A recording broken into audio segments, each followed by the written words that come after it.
Ray's allowed to come if he brings his cake.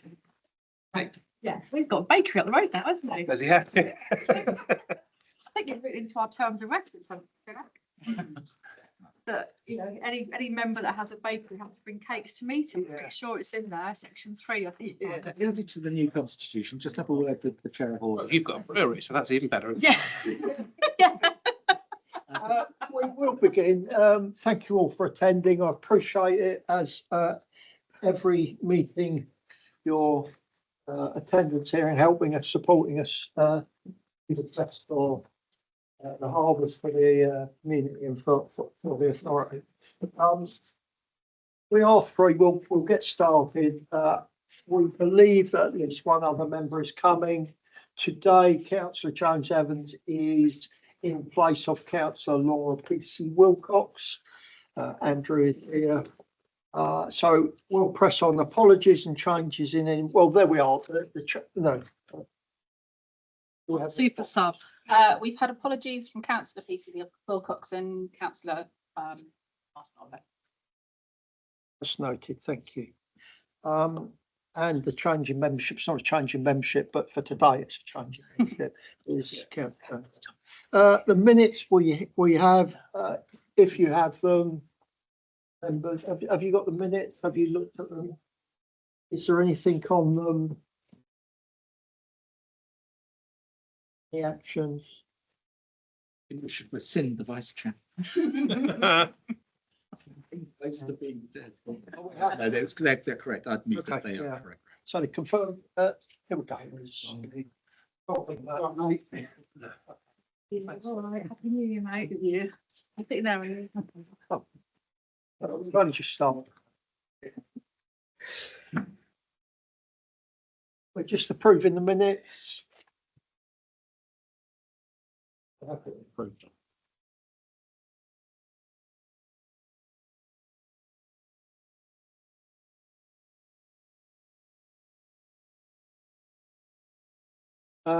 Decorations of interest.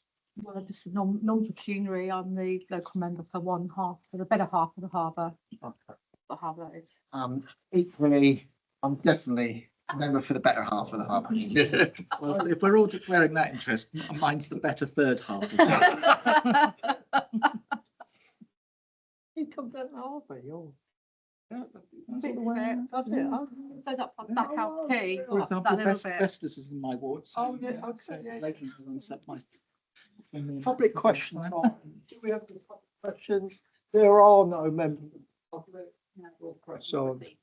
So we're going to receive the annual audit report from the designated person, David Foster, on Newport Harbour first and Ventnor Harbour second. So that's page 11 to 46 in our papers. David, and good to see you and Happy New Year. Happy New Year to everybody. As I say, I'm feeling a little bit like the target sitting down here, man. I think I think before we go into it in detail, and so you'll notice how much shorter the reports are this time, which is good news because that means there wasn't, things are looking very much better than we spoke to you this time last year. Taking the Newport one first, just out of the water here. I think the points that came out of that was nearly all those issues that I brought up last time. Action had taken place on them, so that was most encouraging. So most things had been taken forward, and again, is in a way it's not quite the same as my duty, but walking around this area here, how clean, how tidy, how well it is, getting rid of all your old Ming, all these old wreck boats. You've made super progress there. And now I go to a lot of harbours, it's what I do for a living, and this is probably one of the most neat that I go to anywhere. So that's represents a lot of hard work and nagging. I know what a pain in the bottom it is to have to do that. I think the next point here, we're about transit lights, that's the detail. I think it comes up. Currently, we work under the Port Marine Safety Code that came into force in about 2016, I think it was, and they've been promising to update it. And it's been sitting in the minute. The new updated version was held up by the election, and then by problems with the Labour government, etc., etc., and it still sits in the minister's out tray or in tray or pending tray, probably about 16 feet down it, and it still hasn't been signed. So it has been drafted. We all know what's in it, but it hasn't become. How can a code become law? It hasn't come into whatever the word is when a code comes into law, but it has in it a number of things that do affect us. One is it talks. There is some guidance. Guidance is the wrong word. There are talking about municipal ports like we are here. That there are guidance about how that could be changed. I think what we have here is ideal, and I don't think you need. My own view is I don't think you need to know. But when it comes out, I'll draw it to your attention so you can see whether you want to change. Basically who is the duty holder and how you deal with it. The other thing is it talks about facilities, and facilities is a really awkward subject that nobody that I deal with, and I've been to a couple of conferences and done my very best to ask the most awkward questions to the most senior people there, and I haven't really got guidance. What it's saying is that when we go through the compliance thing, which you have to do every 3 years, each facility in your harbour is supposed to say, I comply with the code, not just you, but all the facilities. Now, the question is first, what is a facility? And to be really honest with you, I'm not quite sure, and I don't think the MCA are either. And then the other thing is, do they report, or do they report via the harbour team? Here, it's not a particularly big question anyway. Probably you've got about 10 or 12 facilities in total. The Port of London has about 230. So it seems a nonsense that each one of those is going to report individually to the 400 ports there are. It hasn't been thought out. And I will, as soon as I get guidance, and we're on the very much we and lots of people and all the major ports are onto the MCA and things and the Department for Trust to try and get guidance, but they are very, very reluctant to give guidance. At the last British Ports Conference, I asked 3 times at the director there, what is the guidance? When is it going to come out? And question was dodged over and over again. So I've done my best for you and for all the other ports that we as a company represent, but I don't quite know where it's going. But it will be a pain in the neck. But how big a pain in the neck it's going to be for you and for all of us, I'd really just say I know it's coming, but I don't know what the answer is. Facilities there. Duty holder training. When I was here, we were out. There was duty holder training hadn't been carried out for quite a while, and we did some in November. I think Mr. Garrett was basking in the sun and missed it, but for the rest of us, we've done that. So we're back up to date with that. So I think that's good news. The second thing is, which I know you're going to be debating, or we're going to have put before you a little bit later on. I've said we've got beyond having get well plans, and we can now operate on a system of marine safety management plan, and then report. It has a list of things that we're going to report against, and we'll report at these meetings, I suggest, against that rather than about the get well plan, because hopefully we've got well. So that's and I think it's going to be presented later on in this very same meeting. I got a copy of it this morning, and I think really we've got all the emergency plans. Things have all been updated as well. So in general terms, you've got the report here, and that's me just going through the executive summary. The good news is that we're now dealing in detail rather than fundamental things that were wrong. So I'm very pleased to say that the Newport's fully compliant at the audit with the Port Marine Safety Code. And when we come to the next compliance exercise, which I imagine will be about 9 months after the introduction of the new code, unless the code is massively different, it will probably coincide with my next audit anyway, but I don't think we've got anything to fear from it other than maybe how we deal with facilities, but everybody will have the same problem. So that's the good news with with Newport. Any questions about my report? Because I know you've all people have been given the whole thing as well. Did anything come up in those you saw that rang an alarm bell or you wanted to ask a question about? Well, that's good. That's great. Right, moving on Can I to. just ask one question? Of course. My apologies for being late, guys. It's just conspire against me this morning. I'm taking it that it's about the new regulations, what I've just missed. Yeah. That's coming in. Yes. Yes. Well, that's what I was talking about. I'll just reiterate. In general terms, the new regulations are very similar. There's nothing fundamentally different, other than one, there is slight. There's how municipal ports can allocate the duty holder. Right. There is a degree of other options in that. If you stick as you are now, that will comply perfectly. But for some of the smaller ports, there's and some of these tiny ports in Scotland, it might be they can't find a put together and they can shove it down to one person. Okay. But again, this is I've only seen the draft. Yeah. We're waiting for. As I was saying, we've been waiting for over 8 months now. We know that we've seen the latest draft, but it hasn't been approved by the minister. Okay. The other thing is that ports within a port. So let's take Southampton. Nice, easy answer. You've got Southampton Harbour, and you've got Fawley in it, which is a facility within the SHA area. And what it's saying there is that the facility, Fawley, should report that they are comply with the code as well as the Harbour Authority. However, the definition of the facility goes down to, is it a yacht club? And you can see that there's no definition of what a facility is at all. So the fear is that they want to drive it right down to sort of yacht club level. Right. And therefore here it's a problem, but it's not an insurmountable problem. Whereas for some of the bigger ports that may have over 200 facilities, who's going to make that report? Who's going to check up on it? Because in theory, at present, the way you read the code is each individual facility reports directly to the department, well, to the MCA. But clearly, that's not going to work. No. And I think we might maybe the first year round, we will put out a notice to mariners saying you are reminded that you are to make a report that you comply with the code on such and such a date.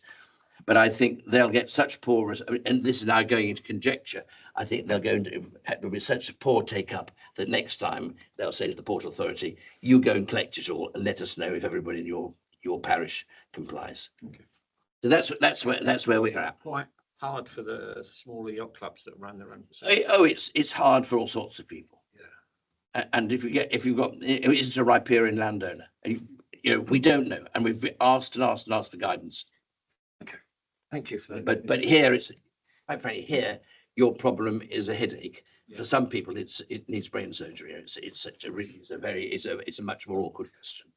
Okay. I think the second one is Ventnor. Now, if you remember when we met, like when I was here last time, Ventnor was an open sore. Absolutely everything it should have, it didn't have. And we came up with a shopping list or the Get Well program for their. It had a lot of major things in there that put right. But let's just run through those things there. They didn't have a management plan or safety management system at all, and that is now in place and works. It didn't have a navigation risk assessment. That has now been done, in place, and so it's another big tick.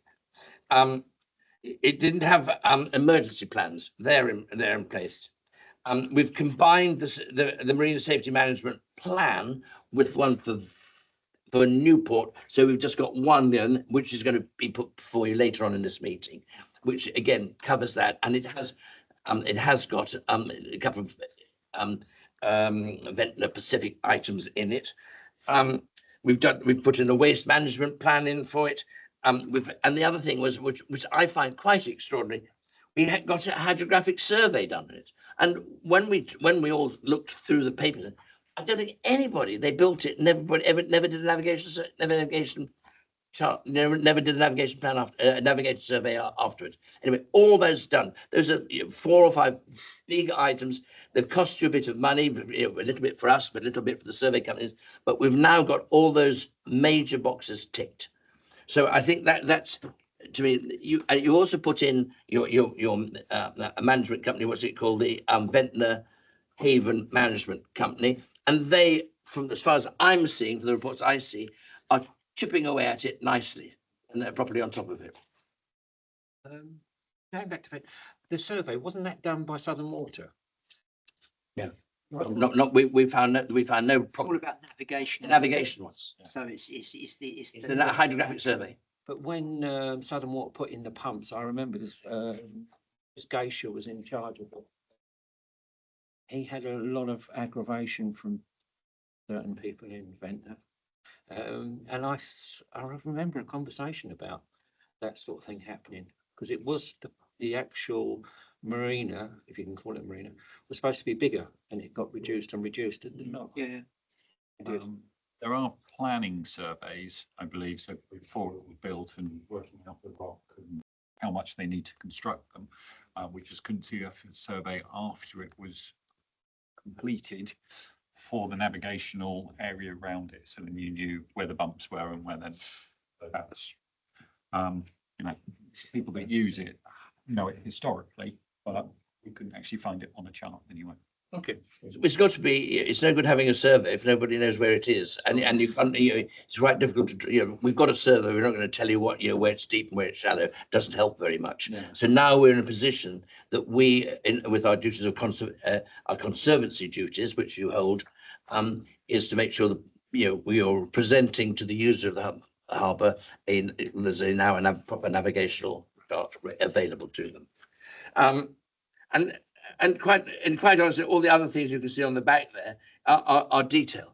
So again, we're looking at and now there's only one outstanding sort of big issue, if that's the right word, is we still need to get a harbour user group in place there. And that hasn't been done yet. However, an email I received, I think earlier this week or the weekend, I know there is now a plan afoot. I think it's to go in March. I think is the first one. And if you look at the documents coming at you, it is actually one of the listed jobs to be done as in your safety management plan in the future. Just a point, Chair. Obviously, we haven't got our microphones for this meeting. This will be up online. We've got a microphone there, haven't we? Yeah. Just remind everyone to speak up clearly and loudly, otherwise it won't get picked up for the recording. I'm speaking too quietly. I hide my lips. Any further questions for Duncan? Is it lovely and simple this time? Yeah, well, Which is, just sorry, yes, of course. just to say, the harbour user group that we have in Newport has been going, what, 4 or 5 years now? At least. Or at least, actually. Might be long. Yeah. Usually One of the try- founding- It's just really valuable. Yeah, I can't sort of praise it enough, really. It's been a really good intervention. People have got a nice space to not only talk about any issues, but to talk about them freely, and we can, go for resolution and also talk about the future. So I think they're a really, really good thing to have. If I can say on that, I mean, when that group first started, it was quite a challenging. I mean, I don't attend anymore, obviously, but it was quite a challenging event every month, wasn't it, or however often it was held. And over time, as all the things that were promised have been done, it's now a group that is a constructively influencing group, isn't it, rather than just arguing sort of a sounding board, which is what it started on first, wasn't it? So, Yes, and we're in a nicer place than we once were, definitely.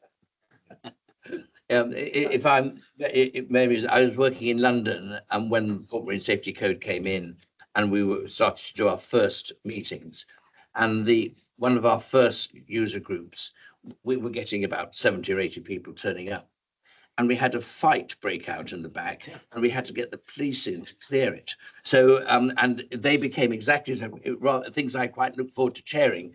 But my first one, I hadn't realised that I'd come from the Navy, which is fairly rough old place, but we didn't tend to break out in fights in the Hammersmith Yacht Club.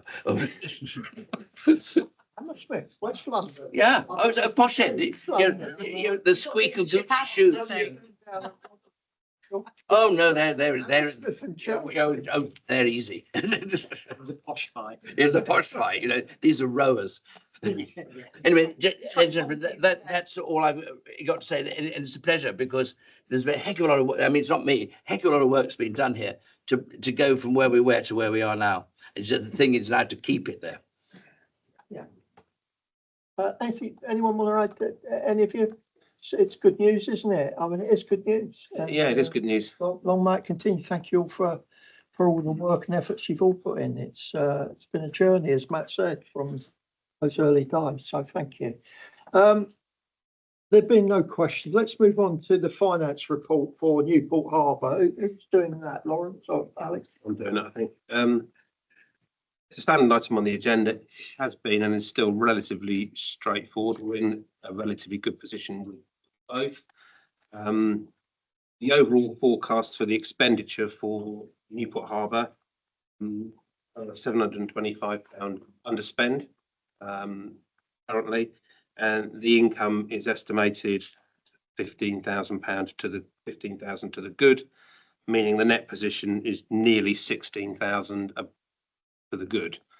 There isn't really anything too much comment on. Obviously, those are based on the forecasts for the area. I haven't really got any major concerns. I have some slight concerns around the forecasting around some of the leasing income for the buildings because we've lost a number of tenants. And myself, Lawrence and Jonathan are working on that at the minute with the budgetary accountants, but that is my only slight concern. It's doing pretty much, it's just operating operating to budget slightly better. Chair, I forgot to Julie, yeah. thank you. Yeah, just regarding that, because due to the reorganisation that we had back in near a year and a half ago now, the connections between property and regen and the harbour and all that sort of thing is kind of, and we lost members of staff as well. So there's a lot more pressure on teams that are there, and especially actually doing leases themselves. Has that in just our ability to, with our resources available, has that impacted on our ability to get the income from property? And is there an argument to say actually if we're able to recruit, or there was that mindset to get some extra resource in, would that then almost be sort of pay for itself with able to bring in the income? That's my question. I think the answer to that really is we don't actually know. We're investigating that at the minute. My suspicion is that is the case. Mainly because you had a very clear focus with people like Sean and Trish, who were working really, they had a real plan for the year and they were working on those leases and licenses. That obviously gets diluted when you put it into a much bigger team. Having said that, the team that's now in property are currently strengthening that team. I think it's something they've recognised, not just for the harbour, but for general leases and licenses across the board. So I was speaking to Sharon Betts last week, and in fact, they have actually recruited one of our old staff into that role, or to assist that role. So Natalie Watkins, who used to work for us, is gone into that team to help. So I think that might improve the situation. Me and Lawrence are still going to do a bit of work around the leases and licenses, but also the collection of the monies as well, which is something else that Sean and Trish and others used to keep really tight knit on. It was easier before because Alan, that looks after the leases and licenses, worked for Sean. The harbours reported to Sean, so it was easy for Sean to look after them and instruct Alan as to what to do, and then tell us what we were doing. But obviously now we haven't got Sean, at least, and Alan has moved into property. It's a bit disjointed. The focus is changes. Not through Alan's fault, because Alan No, is really good. exactly. I do appreciate all the responses I get. We get businesses or people come to us going, where's our lease? Where do we want to move in? And explaining the situation is very difficult because I understand it fully, but sometimes general public don't quite understand the situation we're in because they just see us as a big organisation that can do everything. Things have changed. So I just want to say thank you so much for all of you for the extra work. I know it's been a lot of extra work for you long to do. The one letter as well, bringing lots of money in and looking after big teams and buildings, it's a lot of work. So I'll say It thank has largely fallen on Lawrence as well. you. No, We are getting through it, and at the end of the day, the income in this area is our responsibility. So it's tight with loose ends. it's a good way forward. Though, Yeah. Staff. Matt, Yeah, only just to mention the building that skates operate from. I think, you know, I don't think I'll be speaking out of turn to say that I'm sure it doesn't bring in the biggest amount of income. But I think what it does for the community, it provides something really, really good for under 18s to do, really. You know, it's booked up. I mean, it's a fully functioning business, obviously, but he's always maintaining the building, making it look nicer, adding extra things in. He's got several different activities going on there and clubs and things. He does a lot of free things for the schools. He does sort of outreach stuff with schools, certainly for children that maybe are not able to stay in the classroom all day and things like that. And he's doing a lot of that free of charge. And I just think, you know, if we can be sort of mindful of that going forward, because I imagine he's probably only on a 3-year lease still. It was 3 and it's actually expired. Yeah, so It's another one of these that property need to negotiate a new lease with him. I mean, he's there for the long haul. I communicate with him a lot. He's there for the long haul, and he, Really good, John, isn't he? yeah, and I don't think he's. Hopefully, he's no trouble. No, he's And if anything, he probably wants to do more. And I think as a leisure facility in Newport, it's really, really good. I think two things have happened which maybe make us look at lease and license slightly different. One was obviously the harbour revision orders where they haven't got to be 3 years anymore. They can be longer. And that means that if you can get a longer lease, you might get more investment into the site and actually you might be able to ask for a better price for your lease. The other thing was that obviously the harbour regeneration, we didn't quite know what that was going to look like. And I think that was one of the reasons why that lease was kept to quite a short time scale. I think there is the view, whereas we don't 100% know what direction we're going with the harbour regeneration at this stage, we could look to extend that lease. It doesn't have to be quite so short term, I don't think. Well, they were doing breakdancing classes there last night, so if anyone's interested. Get on that. as long as it's not based on the Australians. just, would you remind us, I just think it talk about, what has anything developed out of that, the disposal of the land, the other side, your side, Andrew, to the coffee company? Yeah. Sorry. Yeah. That's all happened now. I think we had a report to this committee, didn't we? So we've got a substantial increase we had a lump sum for that. Yeah. And that's you know, working very, very well. We have That's got not reflected in these numbers, is it? no, it isn't. Because I think this is again the issue with if property services negotiated, that large lump sum would have gone back to them, not the harbour. Probably got. It does need to come out. It does need to come back into at the end of the year because everything has to be accounted for separately with the harbour. So that's probably a good point, actually, Phil. We need to check that. It's the same with we get the lump sum at the end of the year for the parking income. Don't we? Yeah, we should. All that money has to come back into the harbour and accounted for in the harbour as part of the legislation. I think we should have that as an action to check that. Yeah, for sure. Yeah. And just for me, aside from, I know we're talking about money, aside from money, you know, they had plans to turn that into a go-to place for teas and coffees and They stuff. still have. Okay. I think they still have. And we have had a number of requests from other tenants who have got short-term tenancies who also want to extend their tenancies, and property are looking at them as well. Does that include Odessa? Because that was one that I brought up last year. Yeah. Lovely, thanks. I've got one more question, if I may, on the budget, forthcoming budget. What increase are we looking at for our fees and charges in the harbour? It's about 2% or so. So the folly palm moorings are going from 115 to 120 pounds a metre. The swing moorings are staying the same at 80 pounds a metre. The houseboats, the current ones, their discount will drop from 10% to 5%. So there'll be One of the about 300. Yeah. key things is that Jonathan's looked at this year. He's not really looked at a percentage on it.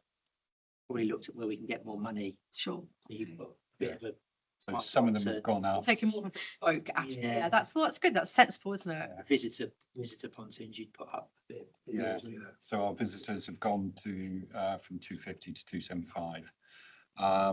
The other one is we're looking into how they're paying for them. So the direct debits will be over 8 months instead of 10 months.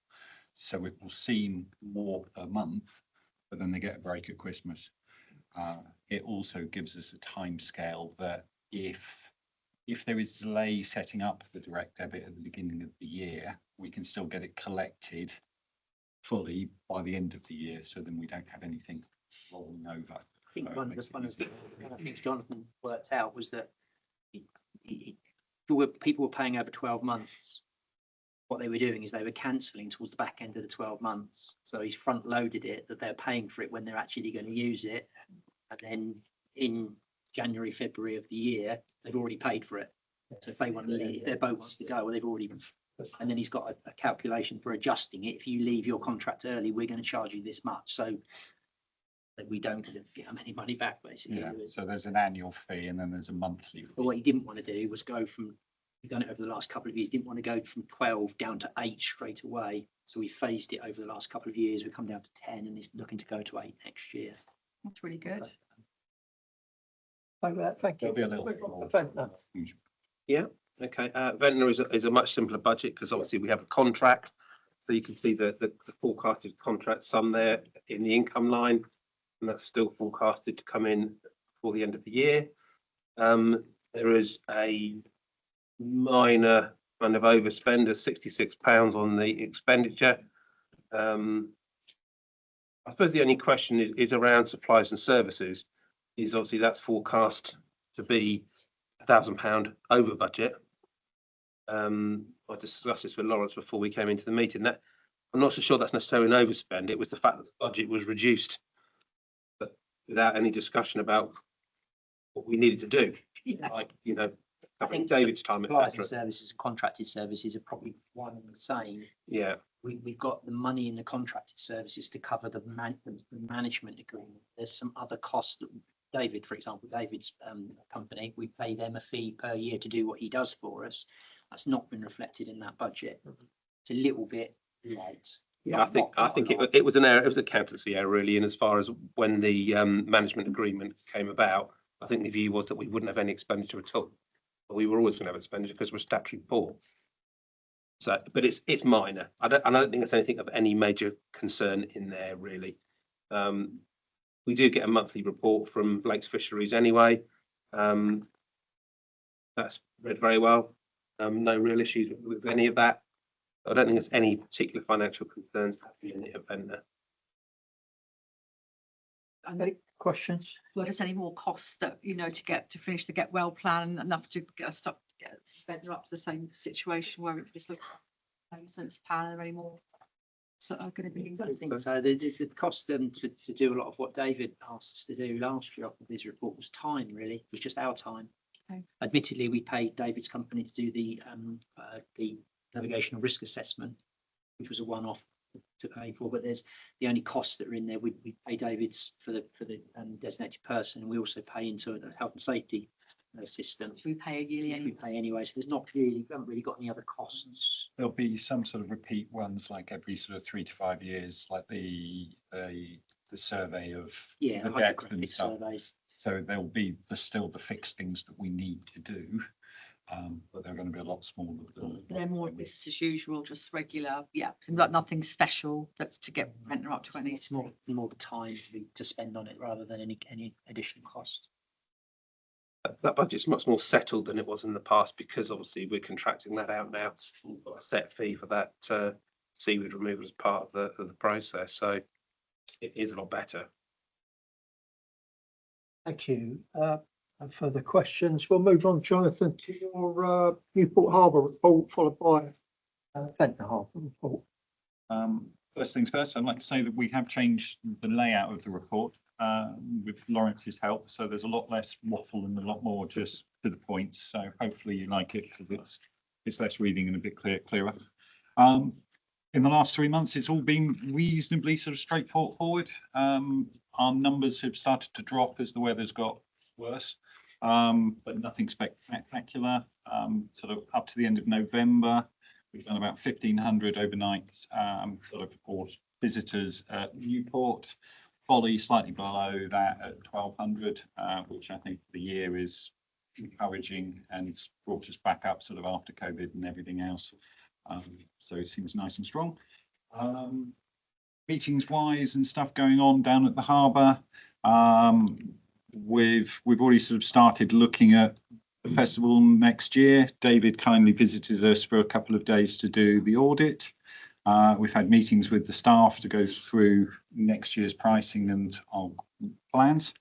Events wise, we've seems to be rather car oriented lately. So we've had the classic car show.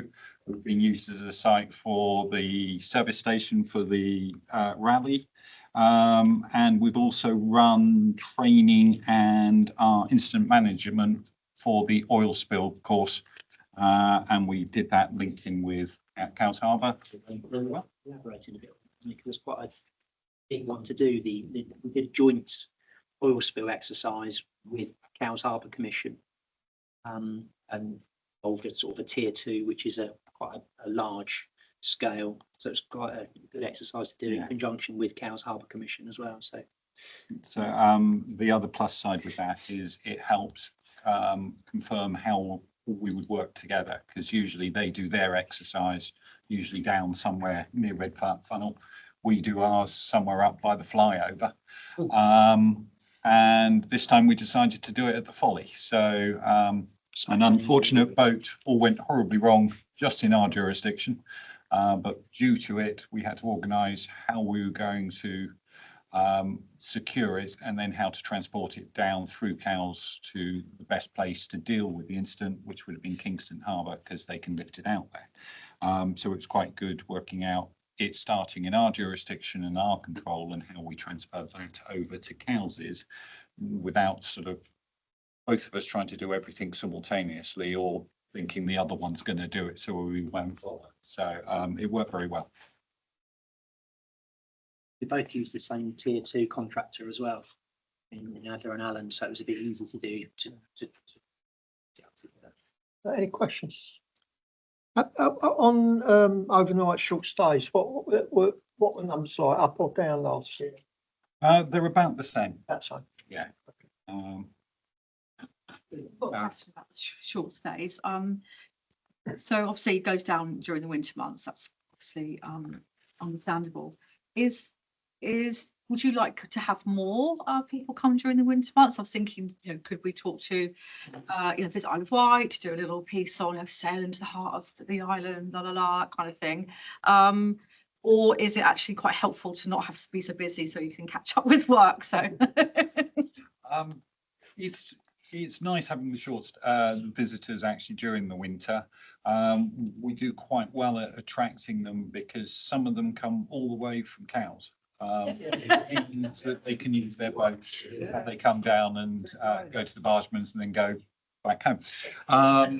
So I mean, it's good that Half an hour. it's good to have them, but I think it may be a big sell of come to the Isle of Wight, it's blowing a force 8 and the rain's nearly falling straight, is quite a difficult thing to sell, and making it pound cheaper may not be enough encouragement for them to prepare to get soaking wet and cold.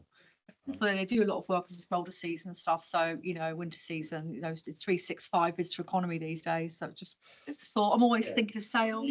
I mean, On seats. the Folly will drop off more than Newport, because Newport we've got power, and if the weather's bad, you've got a lovely town that you can walk into quickly. So unlike a lot of marinas, which are lovely, but they're sort of 5 miles from anywhere else, at least here you can run into town.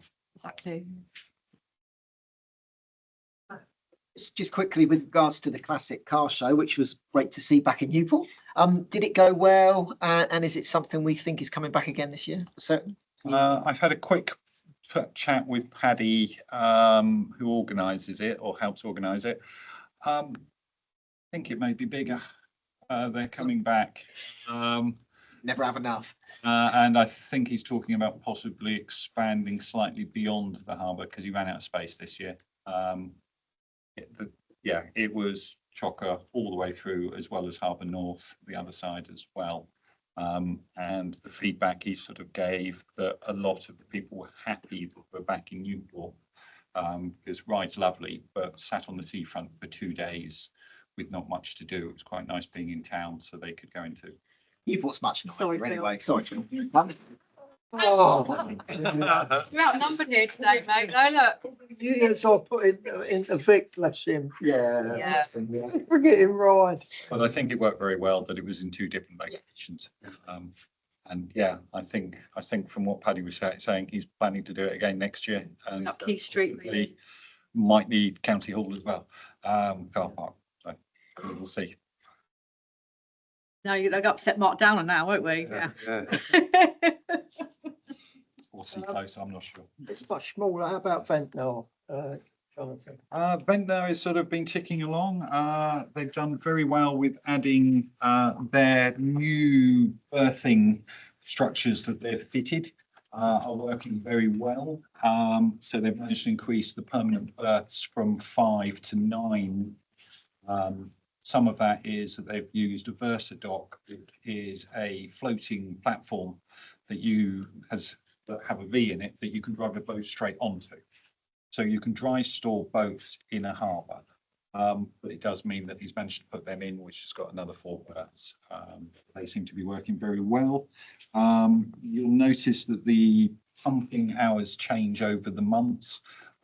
That's because he's sort of got rid of a lot of the historic seaweed, and now he switches it on when the seaweed comes in. So depending on the directions of that month, depends on how much he tells. So that's why you'll see that he does 100 and something on one day. Sorry, 270, and in November he's done 74. It's what it's needed for, if that makes sense. And the income, the residents pay yearly, and the difference amounts are because they pay into lump sums when it's due. So that's why some months nothing comes in, and some months we get paid, is because they're paying for their year. Other than that, all going in the right direction. The only visitors to Harbour is seaweed. It's never really been one for visitors. I'm just joking. Sorry. Yeah, we've had pretty regular, even when we were doing it, Jonathan, the guys that have got the berths in there now, they've been there for years. Yeah, not visitors, aren't they? No. Fishermen, cut fishermen, and you've got all of the trade from cheetah that people sort of put down in there. So I mean, it is something that they're looking into, being able to have the option of, but it will be a very limited number, because the more berths you give up for visitors means the less permanents you can have moored. So it's a bit of a strange.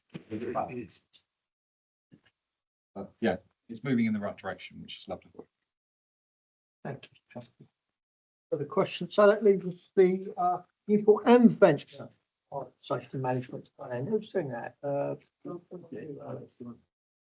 yeah, it really, as David said in his presentation earlier, we used to have a get well plan for each of the new and the Ventnor.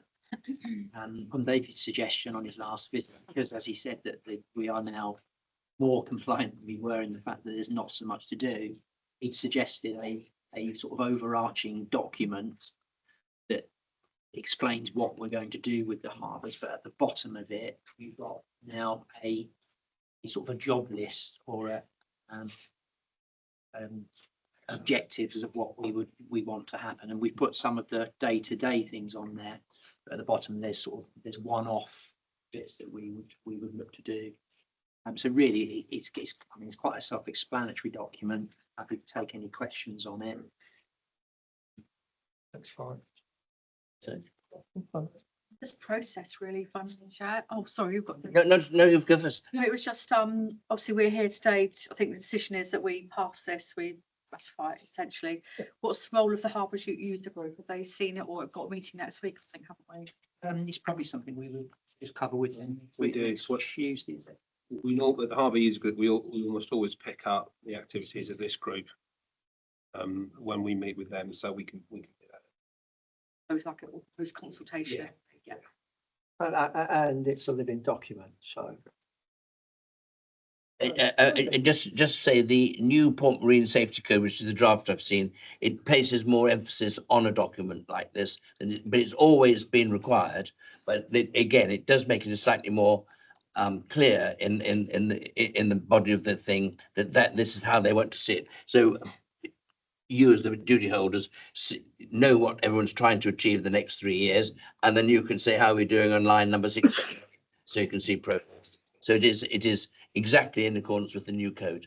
So that was why I thought it was a good idea to get it in, and combining it with the two, I think helps. Thank you. Could I pick up on just on one issue? So 3.6, the user group, and who it says who's going to represent you from the council. So I've attended, I think ever since we started it up as local member. I used to be on Harbour Committee, but because it has to be chaired by you, Chair, as your portfolio holder, and the other place, what's the place for our group can take up is for the environment portfolio holder, which isn't me. I don't think we have a committee member represented. So you don't go, do you, Chair, to the Harbour user group? I've been. You have been. Yeah, Phil has been, yeah. But I'm not a frequent attendee. I'm just something to pick up. I mean, I didn't know whether you wanted to check, like when you're looking. Well, I mean, I wouldn't want to have a Harbour Committee. Well, we have to have a Harbour Committee, won't we? Because it's statutory function now. Maybe that needs to be looked at. The membership, whether it has to be portfolio led or whether it's better to have. I don't know. The user group meetings, I don't know. I mean, we did used to meet on a very regular basis. The user group meetings are a lot less frequent, 6 monthly. So there isn't. It's always more difficult to try and get lots of people there when they're that frequent. There was, I think, in the early days when Ray and Matt were involved as well, we were meeting very frequently because there was lots to discuss. There isn't a need to discuss quite so much. I think we said to them it's going to be 6 monthly. If they require any other meetings in the gaps between the two, because we've got so many urgent issues to discuss, we can have meetings. But we don't want to be having meetings just for the sake of having meetings. But it would be useful when we have those because they are less frequent to get full house there. Yeah, I mean, it just says one representative of the Harbour, doesn't necessarily member of the Harbour Committee. So you could in fact say I'm representing the Harbour Committee. Semantics, I know, but yeah. Yeah. Any further questions? Thank you for that. And members' question time. Julie. Chair, I love the Harbour, and I'm sorry I missed the last meeting. I know the diary clash, I think. And, I know because I usually try and help Council PC Walk with it. It was just the comments in the minutes about Newport Harbour regeneration, because it says there that they're kind of like undusted, or what was it words exactly? On hold, it probably says. I think that's a little hard. I think the best way to describe it is that they're in stasis and suspension, because we have invested a lot of money, a lot of time on the plans, and they still are. We only had a viability work on the creative centre over a year ago. So actually, a lot of the investment and the viability still is quite current and worthwhile. And given what may or may not happen with investment being driven down to the island through other ways now, I think it's just worth remembering it still is on our agenda to do the regeneration of the harbour. It's a very important part of our strategy. The other thing, I don't think it shouldn't be forgotten the activities that have happened as a result of the harbour regeneration anyway. So all of the funding for the walls came as a result of that, as did the harbour revision orders, and that's been key to driving investment into the harbour. So there's been a lot of work as a result of it anyway to get the building blocks in place for a later date. And also looking obviously the student accommodation that's been looked at as well for around that area. So yeah, just wanted to put that little thing. Okay, well, that's noted and minuted, I expect. And you all agree with me? You know how to spell stasis? The question is, Chair, do you agree? Who's the next question? I think In the minute. harbour regeneration is already underway without you lot doing anything. That's what you mean. Thank you all. David, once again, thank you for your attendance tonight. Thank you for your attendance. Can I just say one thing? It doesn't come up anywhere logically here. once a month, I have a liaison, we have a liaison meeting. So once a month, we are talking in detail for about an hour about what's going on. So it isn't just me popping over once a year, marking out of 10 and going over the horizon. We're talking every month. And then if things are coming up, we discuss how to get out of, questions coming out. And I say, this is how it's done in other ports and things like that. So it's a continuous thing, not just, popping over once and causing mayhem and bothering off. So it's going on the whole time. So that works. I enjoy those meetings, and we always have a smile on during them as well. We don't miss them either, do we? Say? We always have them. Yes, always have. We haven't missed. And also adding that I sadly send David every monthly report and everything, all the minutes and everything else. So he is very well informed of what's going on monthly. Well, that's Sorry, very comforting to hear that, Dave, and thank you for that clarification. Thank you to our staff as always. Thank you for the support. And thank you to our members that turn up for every meeting and Eventually, sorry. and being part of the process of stuff you've all gone through and seen the improvements been made. So thank you, everyone. See you next time. Thank you. 50 minutes. Thank you, Ben. Well done.